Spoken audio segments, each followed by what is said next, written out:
Hello, তোমরা সবাই কেমন আছো? আমি চলে এসেছি আবার একটা ভ্লগ নিয়ে। আর এখানে দেখো মা ভাই বোনও দাঁড়িয়ে রয়েছে। আমরা একটা জায়গায় যাব, কোথায় যাবো সেটা পুরো ভ্লগ দেখলে বুঝতেই পারবে। আর এই দেখো এটা হলো চেঙ্গিস খান। কেন বলছি তোমরা অবশ্যই বুঝতে পারবে পরে। আর এই দেখো এটা হলো মুগলি। আছে এরা দুটো হলো চেঙ্গিস খান আর মুগলি। কারণ দেখো একটু পরে শুরু হয়ে যাবে। এই দেখো চেঙ্গিস খান আর মুগলির মতন এরাও মারপিট করতে শুরু করে দিয়েছে। আর একটু পরে আমার বোন দেখো কত সুন্দর একটা নাচ দেখা, চলো দেখে নি।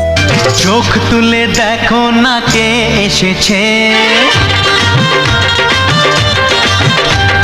দেখো আমার বোন নিজে নিচে নিজেই হাসছে, আর আমার ভাই দেখো গাছে উঠে পড়েছে বাদরের মতন। ঠিক আছে, এটা দেখে আমার মা দেখো মুখের অবস্থা কেমন, এমনিতেই রোদে হনুমানের পাছার মতন হয়েছে, সেটা বলছে মা হাসছে। এরপরে দিদা চলে এসেছে, দিদার সাথে আমরা সবাই মিলে চলে এসেছি সেই জায়গাটাতে।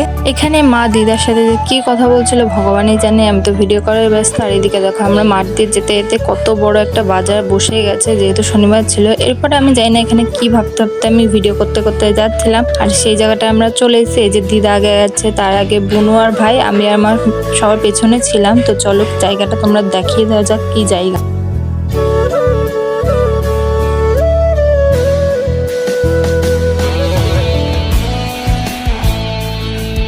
আর এখানে একটা দিদা বাড়িতে এসে দেখছিলাম আম পাড়ছিল, তো আমার বুনু ছোচার মতন গিয়ে আবার দুটো আম নিয়ে চলে এসছে। এরপর আমরা চলে এসেছিলাম সেই জায়গাটাতে। আর এটা হলো সেই পুকুর পাড় যেখানে আমরা স্নান করতে। আর এইদিকে দেখো এটা তিনটে ভাগে ভাগ করা আছে, এইটা একটা আর এই যে এই সাইডে একটা, সেখান দিয়ে আমরা মাঝখান দিয়ে হেঁটে যাচ্ছি। আর আমরা এই দুটোর মধ্যে কোনোটাতেই স্নান করবো না, এটাতেও না আর এই পাশেরটাতেও না, আমরা স্নান করবো আরেকটা বড় পুকুর আছে ওটার মধ্যে। আর আজকে এত পরিমাণে রোদ ছিল, গরম ছিল, এর জন্য বাড়িতে থাকাই যাচ্ছিল না, তাই আমরা সবাই মিলে চলে এসেছি পুকুরে স্নান করতে। আর এই দেখো এদিক দিয়ে এই মাঝখান দিয়ে আমরা হেঁটে যাচ্ছি, দুই সাইডে দুটো পুকুর।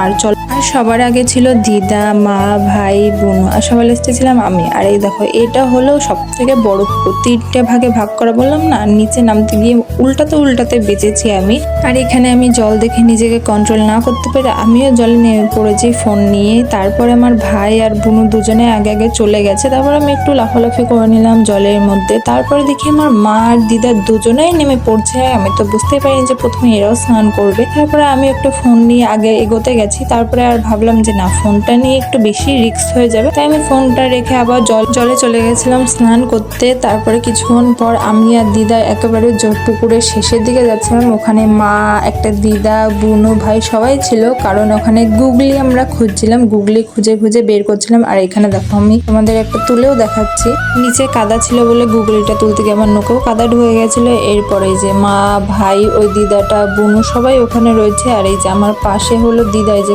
এখনো গুগলি খুঁজে তুলে যাচ্ছে। এখানে ভিডিও করতে গিয়ে আমি রোদের জন্য তাকাতেই পাচ্ছিলাম না। আর এই দেখো এইখানে আমার দিদা কতগুলো খুঁজে পেয়েছে, তোমাদের দেখিয়ে দিই। এই দেখো দিদার হাতে।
আমরা বাড়ি চলে যাচ্ছি, আমাদের স্নান টান যেহেতু হয়ে গেছে। আর এই দেখো তখন কত অল্প মানুষ ছিল, আর এখন দেখো কত বড় একটা বাজার বসে গেছে। আর এই সাইড দিয়ে আমরা হেঁটে হেঁটে চলে যাচ্ছি।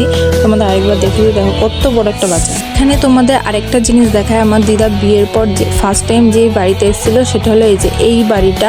এখন এই বাড়িতে থাকে না। এই যে এটা হলো আমার দিদা, এই বাড়িতে ফার্স্ট টাইম বিয়ে হয়ে এসেছিল, এখন আর থাকে না। আমি আর দিদা আগের সেই গল্প করতে করতে আসছিলাম, দিদা বলছিল আগে কিভাবে এই বাড়িতে থাকতো, কি করতো না করতো। এখানে আমরা দেখো মগের থেকে বালতিতে গুগলিগুলো ঢেলে দিয়েছি। তারপর আমরা আর খাইনি, ওগুলো ফেলে দেওয়া হয়েছে। এখানে আমি আবার স্নান করে নিয়েছিলাম, এরপরে বসে গেছিলাম খেতে। ছিলাম মাংস, ভাত আর মুরগির ছাল নিয়ে। তোমরা এর আগে কারা কারা মুরগির ছাল খেয়েছো আমাকে অবশ্যই কমেন্টে জানিও। আমি তো ফার্স্ট টাইম খেয়েছি। আর ভিডিওটা ভালো থাকলে একটা লাইক, সাবস্ক্রাইব, শেয়ার অবশ্যই করে দিও। দেখা হবে কোনো নেক্সট ব্লগে। আজকের মতন টাটা।